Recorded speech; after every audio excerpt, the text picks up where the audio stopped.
Ciao amici, I'm Valentino Rossi. Yamaha semakin di depan. Asik.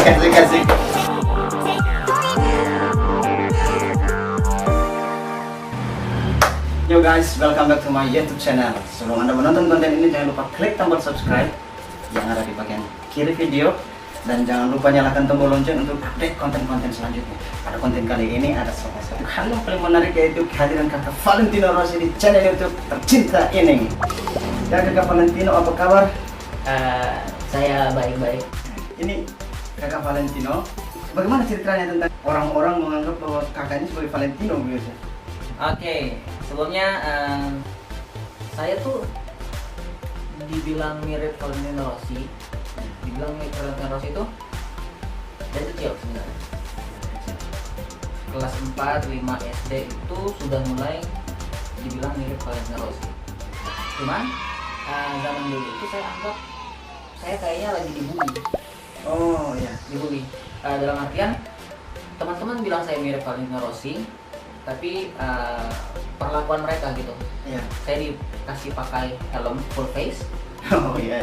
terus saya disuruh lari keliling lapangan. Nah, jadi itu saya anggap Pembulian. Oh. Nah, sampai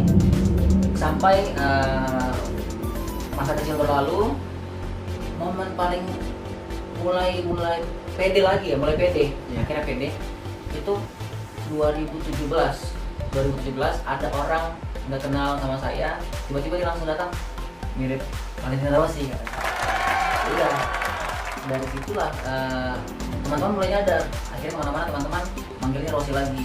Iya. Nah, sampai akhirnya ke Jakarta, ternyata respon orang sama. Ya sudahlah, awalnya seperti itu. Memang tidak, kalau saya sendiri sebenarnya tidak merasa mirip. Iya. Menurut biasanya kan Iya. gitu ya, biasanya Menurut gitu. kakak sendiri tidak biasa Tidak mirip. tidak mirip ya? Tapi karena udah banyak orang yang ngomong kayak gitu, ya udahlah, mungkin memang mayoritas sudah banyak yang ngomong mirip. Ya udah,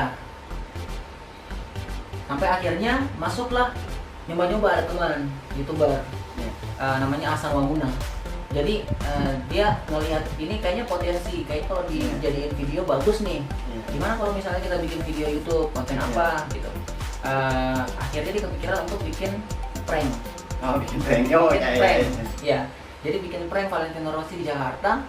Itu ada beberapa video, ada di channel Ahsan Wamuna, ada di channel Jangan lupa subscribe juga Putra Cipoter. Ya, Putra Cipoter dengan siapa satu? Ahsan Wamuna. Asal Mamuna. Ya. Beberapa konten yang di dalamnya ada kakak Valentino Rossi bisa dilihat di channel YouTube-nya sendiri. Nanti kita sertakan di deskripsi dan juga di channel YouTube Asal Mamuna. Ya. Ya. Lanjut kakak. Nah, bikin beberapa konten, ternyata memang Banyak yang terjebak gitu. terjebak, Ya. berhasil Ya. Kayak mirip ya. Akhirnya gara-gara si konten prank Rossi ini, Ya. orang banyak yang tertipu, akhirnya lanjut, akhirnya merasa ya udahlah, totalitas aja. Mungkin waktu kecil saya menganggap Ini sebagai pembulian, tapi makin kesini kayaknya Menjadi mungkin potensi. ya potensi, dan mungkin bisa jadi sesuatu gitu Ya. untuk di karir di entertain. Ya bisa. Mungkin bisa jadi kan, karena kan kalau diingat lagi, Indonesia tuh punya beberapa sosok yang mirip sama orang terkenal. Ya, Ya. idola mereka. Kan kayak Ronaldinho, dia mirip Ronaldinho. Ya, mirip Ronaldinho. Terus ada beberapa lah lagi. Nah itu saya melihat, oh ya udahlah, kali aja gitu, mungkin pembuka jalan. Ini bisa jadi pembuka jalan untuk saya di dunia entertain. Ya. Cuman sekarang kan gara-gara COVID-19 pandemi, Ya. saya jadi tidak bisa konten. Oh. Jadi ya udah, semoga COVID-19 ini bisa cepat kelar lah, biar Bisa bikin konten lagi. ya, bisa berkreasi. Kita perlu tahu siapa sebenarnya beliau yang mirip dengan Valentino Rossi ini. Nama asli kakak? nama asli saya buka kacamata ya. Bukan kacamata. Biasanya Topi. gimmick awal itu begitu. Ya udah, topi sama baju biarlah. Nama saya Putra. Ya. Kalau saya lebih senang dipanggil Putra Cipoter. Oh, kita coba. Ya, saya asli dari Indonesia Timur. Indonesia Timur, kita sama Indonesia Timur. Hmm. Jadi ini salah satu bukti bahwa orang-orang Indonesia Timur tidak selamanya keriting Ya. dan kulit hitam. Ya. Ini kulit putih bro. Yang putih. Ya. Ada juga di Indonesia Timur. Ada banyak. Banyak malah. Banyak. Karena kebetulan orang-orang Indonesia Timur yang merantau ke luar Indonesia Timur itu kebanyakan orang-orang yang berkulit hitam macam saya ini. Iya. Nah, jadi orang pikir orang Indonesia Timur itu begitu. Semuanya Tidak, sama. Semuanya sama. Ini adalah bentuk lain dari orang Indonesia Timur. Orang Indonesia Timur ya. Malah mirip orang Italia gitu. Iya. Dari lewat berapa negara, berapa benua di sana. Iya ya. Sampai Kakak Putra lebih memilih bergabung ke dunia stand up comedy daripada ke dunia motor gitu. Oh, oke. Ya. Saya tangkap motor tadi. Motor itu agak unik. Nah, banyak yang bilang saya mirip Valentino Rossi. Tapi saya sama sekali tidak ada ketertarikan di dunia MotoGP. Sama sekali. Karena memang Tapi sangat mengidolakan Valentino Rossi atau tidak. Sama sekali tidak. Saya tuh ngefans-nya malahan sukanya bola. oh suka bola. Suka bola. Tapi kalau di MotoGP ada idola tidak di sana? Idola Valentino Rossi. Oh idola Valentino. Kalau karena mungkin ikut-ikutan. Ya. Karena kan Valentino Rossi mayoritas banyak yang gemari kan. Iya. Jadi saya ikut-ikutan. Tapi kalau memang setiap kali GP saya nggak pernah antusias buat harus mendukung Valentino Rossi Iya. menjadi supporter Valentino Rossi. Iya, tidak pernah. Iya. Itu tidak pernah. Malahan ke bola. Malah ke bola. Klub sepak bola yang menjadi klub favoritnya Kakak Putra? Manchester United. Oh Manchester United itu klub favorit saya juga. Favorit. Klub favorit saya. Saya yakin netizen akan banyak yang menghakimi kita karena klub Kita bola. sudah berbicara ke klub bola. Oh ya tidak apa-apa itu. Justru sekarang dunia saya rasa semakin menjadi sepi ketika selama pandemi ini Iya. pertandingan sepak bola ditutup. Betul. Karena perdebatan kecil yang membuat keseruan para supporter itu hilang. Betul. Ya. Apalagi Jadi, ketika kita bilang MU, MU ini akan pasti akan menjadi ramai. rame karena MU sudah tidak pernah juara. Ketika Cristiano Ronaldo pindah dari MU, saya juga pindah Oh begitu. Iya. Berarti Anda mengikuti Ronaldonya. Ronaldo-nya. Oh. Tapi ketika dia pindah di Real Madrid, sampai di sana baru saya tahu Marcelo. Oh. Saya tahu Marcelo. Jangan-jangan Marcelo itu orang timur sebenarnya. Jangan-jangan. Pemain naturalisasi ya. Kayak Irfan Bahdim mungkin. Jangan-jangan ya, jangan-jangan. Bisa jadi. Terus sampai yang mengantar Kakak Putra ke Jakarta ini motivasi Kakak apa? Motivasinya sebenarnya bosan hidup di daerah. Mencari pengalaman baru. Iya, mencari pengalaman baru. Jadi kan memang minat saya pribadi itu sebenarnya memang di entertain. Memang saya suka dengan tadinya musik, terus suka dunia presenting. Oh gitu ya. Ya, presenter kan. Ya. Jadi mencoba peruntungan di ibu kota. Ya. Jadi kata orang kan kalau memang pengen total ya langsung ke ibu kota aja. Ya. Nggak usah ke kita nggak akan besar kalau di daerah sendiri ya katanya. Banyak yang bilang Jakarta itu keras. Tapi ketika kamu hidup di Jakarta, kamu harus berusaha untuk lebih keras dari kerasnya Jakarta. Betul. Jadi sekarang kesibukan Kakak Putra apa saja selama di Jakarta? Sudah berapa lama di Jakarta? Di Jakarta belum setahun. Oh belum. Belum setahun ini. Oh itu pertemuan kita pertama awal Stand up Jakarta Utara. stand up Jakarta Utara awal tahun kan Januari Januari atau Februari Ya, lah. Januari atau Februari kayaknya ya sebelum saya pulang kampung waktu itu. Berarti itu kakak baru datang dari Iya itu belum lama. Ya, belum Belum lama. lama. Saya di Jakarta baru jalan 9 bulan. Oh sudah mulai. Oh berarti akhir tahun. Akhir tahun. Saya ke sini September. Tanggal 1 September saya ke Jakarta. Ke Jakarta. Ya sambil kita bikin konten kita minum kopi dari Kopiko. Ini bukan endorse tapi kebetulan kita juga beli. Semoga yang orang-orang yang bekerja di Kopiko melihat ini bagian dari endorse atau besok-besok ya Kakak Putra inilah ya Kakak Putra ini punya potensi gitu. Siap. Saya agak grogi ini sebenarnya. Santai saja. Kopiko, kopi buatanmu. Nah, itu tagline kopi lain. Oh kopi lain ya. Kopi lain itu. Tapi ketika ada Kakak Putra di sini saya Jadi khas Itali ya. Iya. Bagus. Coba Kakak Putra, saya minta Kakak Putra kopi buatanmu. Kopi buatanmu nomor 1. Asik. Kakak Putra yang mau orang suka ya karena dari Swiss sudah sangat tertarik Valentino Rossi. Oke. Suka stand up mulai sejak kapan? Suka stand up-nya. Ya. Suka stand up itu saya sudah dari 2011. Sudah sejak dari 2011. Iya. Kemudian tertarik jadi komika. Ya. mulai belajar berkomedi komedi 2013. Dan itu yang membuka jalan adalah Bang Ari Kriting. Oh ya, dia sama satu daerah dengan Abang juga kan? Daerah. Jadi kebetulan Ari Kriting itu kan dari Wakatobi. Iya. Saya butonnya itu di Bau-Bau. Oh ya. Bau-Bau, tapi kebetulan orang tua Bang Ari itu domisilinya di Bau-Bau, satu kota yang sama. Satu kota yang sama. Ya, jadi ketika saya tahu dia orang sana, Ya. dan saya tahu waktu itu dia ada di Bau-Bau, saya minta kontaknya dari salah satu teman SMA dia. Ya. Saya minta, terus saya bilang, Bang, saya mau belajar stand up. Terus di ajak lah dalam satu pertemuan, dia pengen workshop soal stand up.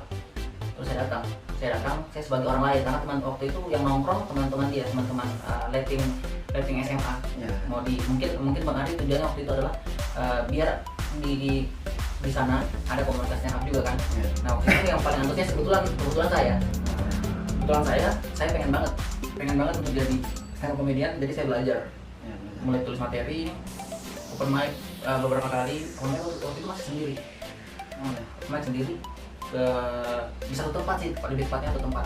Jadi ada satu kafe, saya open mic di situ selama 1 tahun lebih. 2014 akhir komunitas stand up Indo Buton berdiri. Jadi setahun setelah saya mulai mencoba untuk stand up. Nah, jadi kenapa saya ke Jakarta juga ini berawal karena stand up comedy yang bikin saya mau coba untuk fighting di Jakarta. Iya. Dalam artian mungkin saya 2013 ke sekarang tuh 7 tahun. 7 tahun stand up belum ada titik terang. Karena kenapa belum ada titik terang? Saya audisi beberapa kali gagal. Iya. Mencari berbagai macam Materi persona. Iya. Sampai terakhir Valentino Rossi kemarin di Jogja 4, tapi saya belum mateng. Iya, belum matang. Jadi kayak ya udah coba di Suja berikutnya. Mudah-mudahan nanti Suja 5 ada. Rossi Amin. akan totalitas di situ. Amin. Harus. Nah, stand up comedy yang bikin saya berani datang ke Jakarta karena saya pernah dapat kesempatan untuk ngobrol sama Bang Awe.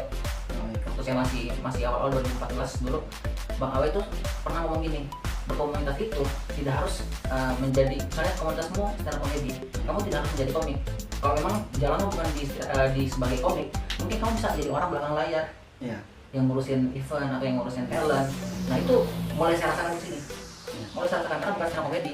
Akhirnya kenal dengan beberapa orang, kenal Obi Mesa, kenal Ebel.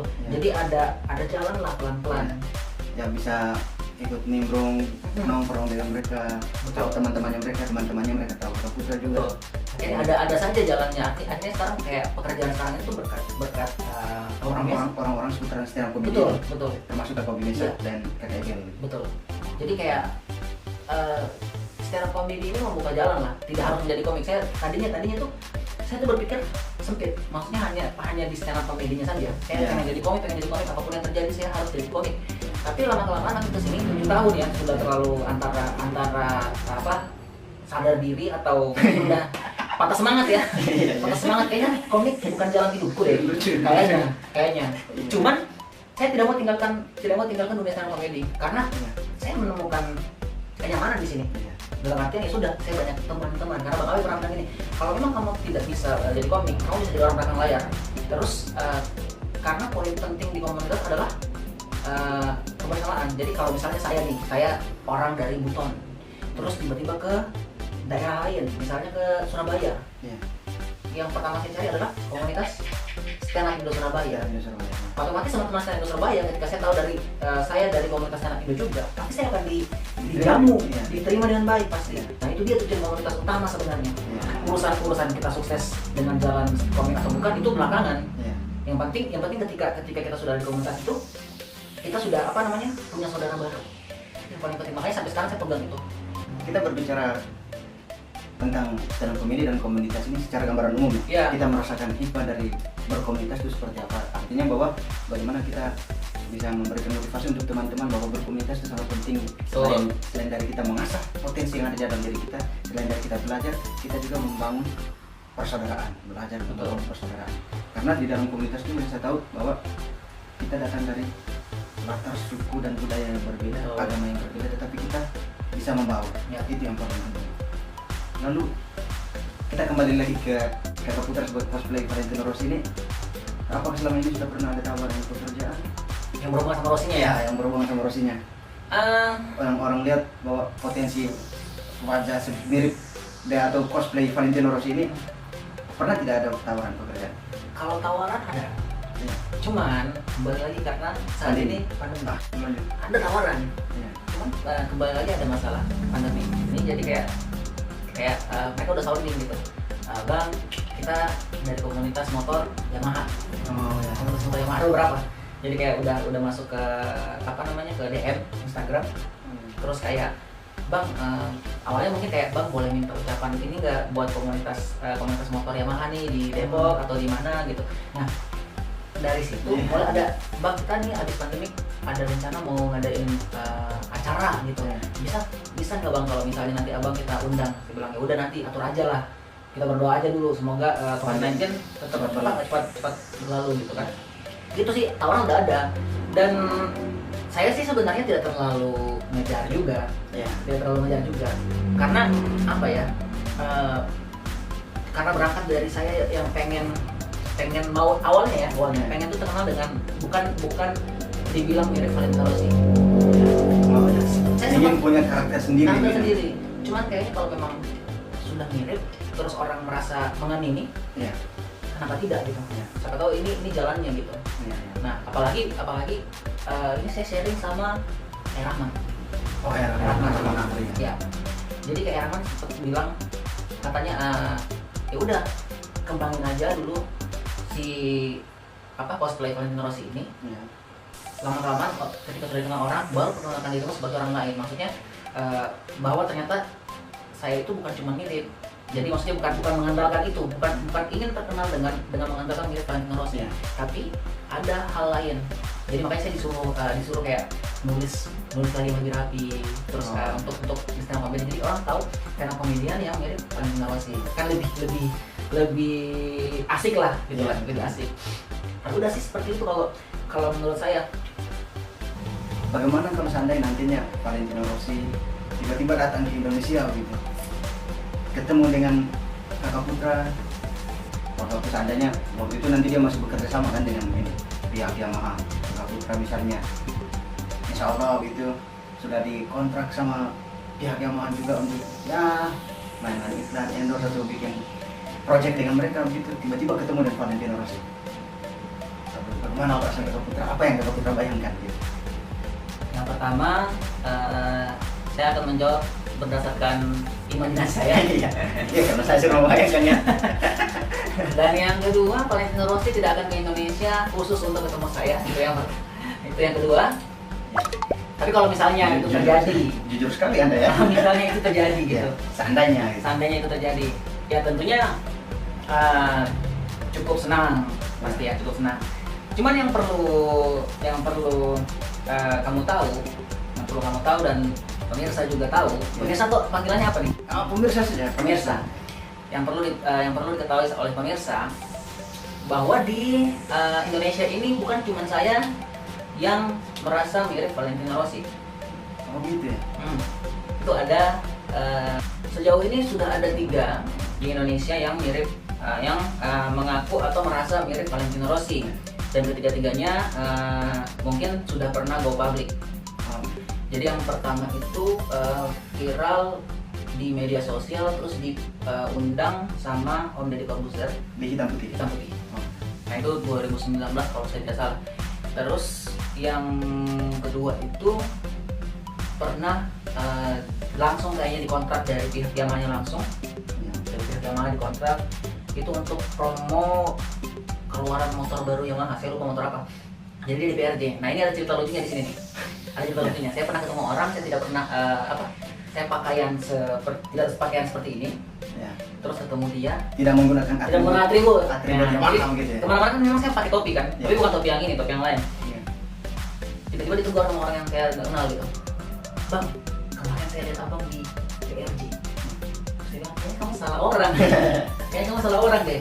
Terus akhirnya kayak saya mulai berpikir kayaknya muka Valentino Rossi ini pasaran. Iya. Karena sejauh ini sudah ada 3 orang, walaupun mungkin berbeda-beda. Jadi kebetulan untuk yang menyentuh media sosial lewat akun YouTube itu baru saya. Jadi kayak yang satu viral di media sosial diviralkan oleh orang lain, terus yang satu juga entah bagaimana caranya dia bisa berkomunikasi sama orang yang sama. Kemudian yang ketiga saya dengan sengaja, dengan sadar mempromosikan diri sendiri ke media sosial gitu. Itu karena ada yang mengakui bahwa kakak Putra mirip dengan Valentino Rossi. Iya, dan kakak Putra sadar sendiri karena ketika kakak Putra bertemu dengan orang baru, mereka mengatakan hal yang sama. Iya, itu banyak sekali. Jadi kayak pernah kejadian waktu itu saya nemenin Raim syuting di Bandung. Ada film saya nemenin, saya lagi duduk dong di luar ngerokok gitu kan. Tiba-tiba ada satu pihak senyum kayak datang depan saya kayak, saya kira tadi Valentino Rossi. Itu kayak kita bisa nggak basa-basinya ganti dulu yang lain gitu, minta korek atau apa gitu. Ini nggak ada, tiba-tiba lo ngomong gitu, saya langsung kayak salah tingkah juga kayak. Dia harusnya ada intro lain ada gitu. Intro, benar. Ya. Tapi waktu itu nggak ada intro, jadi kayak langsung ke inti. Saya bingung mau ketawa, mau kenapa, mau marah kan nggak mungkin gitu kan. Ya udah, maksudnya sampai ke tahap itu gitu loh. Jadi orang-orang tuh yang tidak kenal betul langsung bilang mirip Valentino Rossi. Ya udahlah. Nah, terus tadi masih lanjutan kalau misalnya ke ada tawaran dari Yamaha-nya. Ya jujur saya memang menunggu momen itu.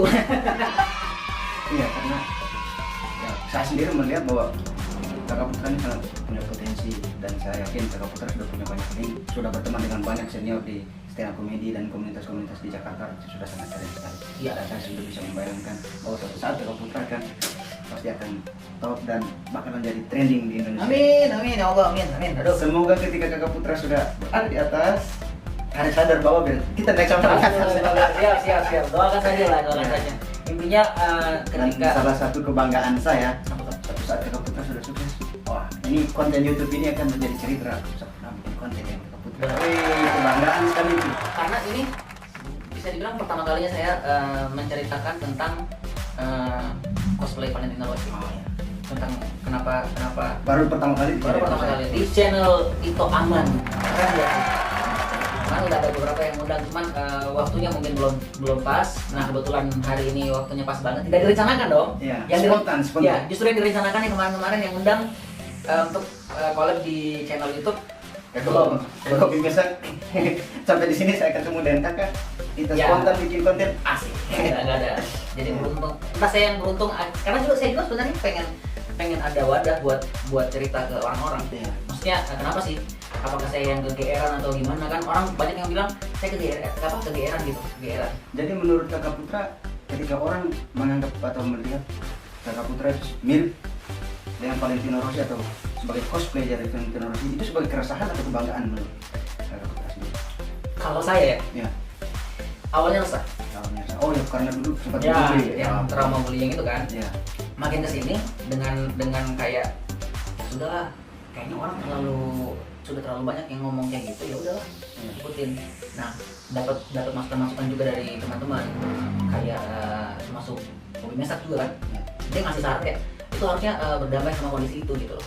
Berdamai sama kondisi itu harusnya itu yang dieksplor. Nah makanya mulai dari beberapa orang teman-teman yang kasih masukan seperti itu, mulai berpikir ya udahlah pokoknya gas nih sampai sampai pertelevisian Indonesia menyadari adanya saya. Harus dong. Kalau seandainya mereka tidak melihat kita perlulah sesekali untuk korek mereka. Oh ya, ada saya di sini ya. Biar mereka notice. Ya. Perlu di take atau di mention gitu. Betul. Iya sih. Terus kemarin sempat saya merasa kayaknya saya nggak mirip deh gitu, karena kemarin kan bulan berapa tuh yang Rossi datang ke Indonesia, yang belum lama ini bulan Maret kalau nggak salah, bulan Maret ke Indonesia. Terus sebelumnya itu ada postingan di Instagram kalau 100 orang beruntung akan bertemu Valentino Rossi makan siang bersama. Ngupload dong, syaratnya waktu itu foto mirip Rossi. Salahnya saya Yang lain tuh foto meniruin gaya Rossi. Oh iya. Jadi Rossi pegang helm, terus pakai topi dan pakai seragam, ditiruin gayanya. Kalau saya ngupload foto yang nggak mirip, saya merasa mirip mukanya. Dan alhamdulillah tidak terpilih. Tidak terpilih karena memang tujuan maksudnya adalah foto mirip gaya Rossi. Foto mirip gaya Rossi. Bukan muka mirip Rossi. Nah, jadi sial saya di situ sial. Iya. Tapi mungkin saya yakin itu belum kesempatannya kakak. Belum kesempatan. Saya percaya semua akan indah pada waktunya. Iya. Kalau belum indah berarti belum waktunya. Betul. Pasti. Ini saya suka indah. Ya oke. Jadi selama berteman dengan Rahim Laude, dengan teman-teman di stand up comedy atau yang di Jakarta juga, Jakarta Comedy misal kayak Ebert Cobra dan lain-lain. Yes. Kita sebut orang pun namanya. Nggak apa-apa. Tidak apa-apa. Nah, artinya kakak juga sudah punya peluang dari sana ketika bertemu. Iya. Ada melihat peluang tidak di sana? Ya itu tadi sebenarnya berkat mereka, maksudnya karena mungkin saya tidak mau tinggalkan dunia stand up comedy. Ya walaupun saya tidak jadi komedian, jadi komik akhirnya saya bisa dapat link dengan keahlian saya yang lain, mungkin bisa terbuka jalannya melalui mereka. Nah, kata yang saya bilang, kata Bang Awe tadi yang pentingnya berkomunitas itu karena link, kita perbanyak link dulu. Nah dari itu jalan-jalan maksudnya jalan-jalan menuju apa ya saya bilang, jalan-jalan ke tempat menuju lain, ya, ke betul. daerah lain, membangun relasi. Yes. Itu yang paling saya pegang sekarang sih. Maksudnya Bahkan ke alhamdulillah. Surabaya, ke Jogja, Ya, benar. ada komunitas yang komedi di sana. Betul. Nah makanya kalau kayak dari ini tempat kerja sekarang tuh berkat salah satu teman yang kalau saya sebut namanya dari tadi, kalau kayaknya namanya mungkin Oh, itu yang stand up comedian dari Indonesia juga. dia. Ada keriting. Gitu ya. Saya bukan. Kakak Obi tidak begitu. Dia tidak begitu. Ada saya di sini dong. Hei, Dramatis dia. Dengan kamera. Ternyata dia belakang kamera. Kali ini kita pakai kameramen seorang senior. Sebuah kebanggaan, Pak. Kakak Putra menceritakan bagaimana dia dianggap sebagai Valentino Rossi. Itu masuk di channel YouTube saya dan diceritakan pertama di channel YouTube saya, dan pertama kali terjadi di channel YouTube saya konten dengan Kakak Putra, kameramennya seorang Lebih terkenal dari kita stand up komedian. dan lebih terkenal dari kita. Jangan kan lebih terkenal, kita ini tidak ada artinya Oh, iya. apa ini dengan kalau dibandingkan dengan mereka. Ya. Jadi respect untuk Kakak Obi. Bisa. Tapi bagaimanapun kalau seandainya suatu saat saya yakin tentang karir itu, ini berbicara tentang waktu ya, berbicara tentang waktu cepat atau lambat, semua juga tergantung dari perjuangannya kita. Betul. Saya percaya pada prinsip saya, terus melaju pada proses walaupun perlahan, karena belum tentu yang cepat mencapai tujuan mereka membawa banyak pengalaman. Kita yang dari belakang dengan santai, pelan, tapi pasti kita akan mempunyai cerita yang berbeda dan karena saya yakin setiap orang mempunyai langkahnya masing-masing. Oke guys, sampai di sini dulu konten kita pada kesempatan ini. Terima kasih untuk Kakak Valentino Rossi. Sama-sama. Sampai jumpa di konten-konten selanjutnya. Jangan lupa klik tombol subscribe dan nyalakan lonceng. Juga jangan lupa klik tombol subscribe di kunjungi channel YouTube Kakak Putra. Putra Cipoter. Nanti linknya kita akan sertakan di kolom deskripsi, dan juga kita akan bikin konten-konten baru. Kalau seandainya ada hal-hal lain yang perlu kita bahas dengan Kakak Putra atau kakak-kakak yang lain. Bagus. Oke. See you guys.